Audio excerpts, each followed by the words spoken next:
치매는 보통 환자 자신은 물론 가족들의 일상생활 또한 어렵게 만든다는 점에서 이 암과 함께 우리나라 국민이 가장 두려워하는 질환으로 꼽히고 있는데요. 하지만 기억력이 떨어지는 치매의 초기 증상이 나타나도 나이 때문에 대수롭지 않게 여겨서 치료 시기를 놓치는 경우가 많다고 합니다. 네, 그래서 이 시간에는 치매의 초기 증상과 예방법에 대해 전문가와 함께 자세히 알아보겠습니다. 고려대학교 안암병원 정신건강의학과 조철현 교수 전화로 연결돼 있습니다. 교수님 안녕하십니까? 네, 안녕하십니까? 네, 치매, 이제는 정말 고령화 시대의 대표적인 질환이 된 것 같습니다. 네. 또 최근에 이 국내 치매 환자 수가 어느 정도로 늘어나고 있는지 궁금해지는데요. 전해주시죠.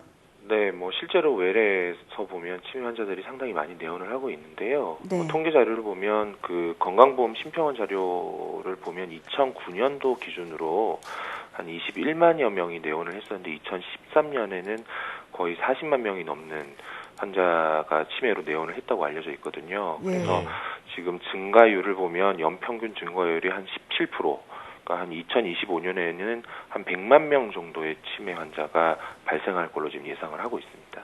네, 연평균 증가율이 17%라는 말씀을 해주셨는데요. 네. 그렇다면 이 치매에 걸리면 나타나는 초기 증상으로는 어떤 것들이 있나요? 우리가 제일 흔하게 볼 수 있는 거는 이제 인지 기능으로 이제 통칭되는 증상들인데요. 예. 제일 흔한 게 이제 기억력 저하가 있겠죠. 최근 기억부터 좀 깜빡깜빡하는 일이 많아지고, 그것에 대해서 지적하거나 걱정을 하면 그거에 대해서 부인하거나 화를 내는 경우들이 많고요.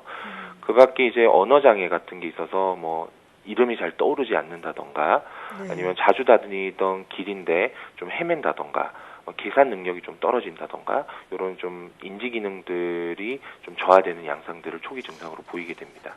네, 예. 그렇군요. 그런데 이름이 잘 생각이 안 나고 길이 생각 안 나는 거는 좀 젊은 사람들에게도 자주 예. 나타나는데요. 네. 이렇게 기억력이나 좀 인지 기능이 떨어지는 초기 증상이 나타나도 좀 나이 때문이겠지 하고 이렇게 병원을 찾지 않는 분들이 많다고 예, 들었습니다. 맞습니다. 그렇다면 교수님, 이게 단순한 건망증인지 아니면 치매 초기 증상인지 어떻게 구분할 수 있을까요?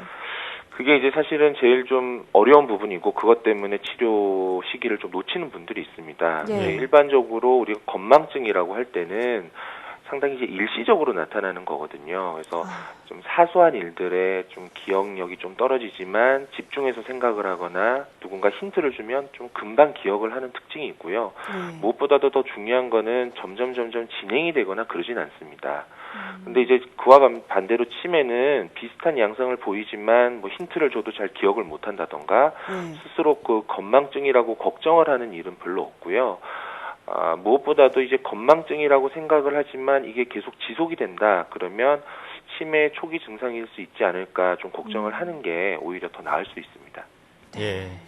또 진행을 늦출 수는 있지만 이 치매가 완치는 힘들다라는 질환으로 알고 있는데요. 네. 그렇다면 치매가 의심돼서 병원을 찾게 되면 구체적으로 어떤 과정을 거쳐서 진단을 받게 되는지도 궁금합니다. 일단은 이제 환자분과 보호자분을 좀 문진을 하는 게 일단 제일 중요합니다. 이제 최근에 어떤 모습을 보였고 또 주관적으로 또 보호자 보기 객관적으로 기능이 떨어진 게 언제부터였는지 이런 것들을 물어보고요.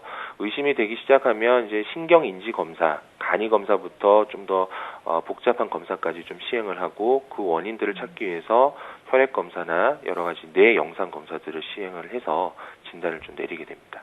네, 예. 다른 질병과 달리 또 치매는 가족은 물론 나 자신이 누구인지조차 모르게 만드는 슬픈 병이 아닐까 예. 그런 생각도 드는데요. 네. 미리 예방하는 게 제일 중요할 것 같습니다. 네. 생활 속에서 치매를 효과적으로 예방할 수 있는 방법 어떤 것들이 있을까요? 일단은 가장 뚜렷한 원인이 될 수 있는 것들을 좀 피하는 게 제일 중요합니다. 예를 들면 술이나 담배 이런 해로운 물질들을 좀 피하고 머리를 다치는 것들을 피하고요. 우리가 보통 많이 얘기하듯이 적절하게 운동하고 먹는 것들을 좀 조절하는 것도 중요한데요. 저는 거기에 더해서 좀 더 중요하게 좀 강조를 하는 부분이 일단은 가족들과 친구들과 자주 소통하고 대인관계를 유지하는 거 그리고 내가 집중해서 할 수 있는 일이라던가 취미를 유지하는 거 그리고 그 무엇보다도 제일 중요한 거는 좀 정기적으로 치매가 의심이 되거나 좀 걱정이 될 때는 정기적으로 치매 조기 검진을 받아서 조기에 이 문제를 좀 찾는 것이 사실 제일 중요한 예방이라고 볼 수 있겠습니다. 예. 네, 정기검진 많이를 강조하시는데 치매 조기검진까지 기억하시면 좋을 것 같습니다. 지금까지 고려대학교 안암병원 정신건강의학과 조철현 교수와 함께 이야기 나눴습니다. 교수님, 오늘 말씀 고맙습니다. 네, 감사합니다. 네, 이 초기 증상이 나타날 때 병원을 찾는 것도 중요하지만 이 정기적인 검진도 꼭 필요할 것 같습니다. 네, 맞습니다. 그리고 말씀 주셨습니다만 가족과 친구들과 소통하는 게 또 예방에 도움이 된다고 하니까 좀 대화 많이 나누시면 좋겠네요.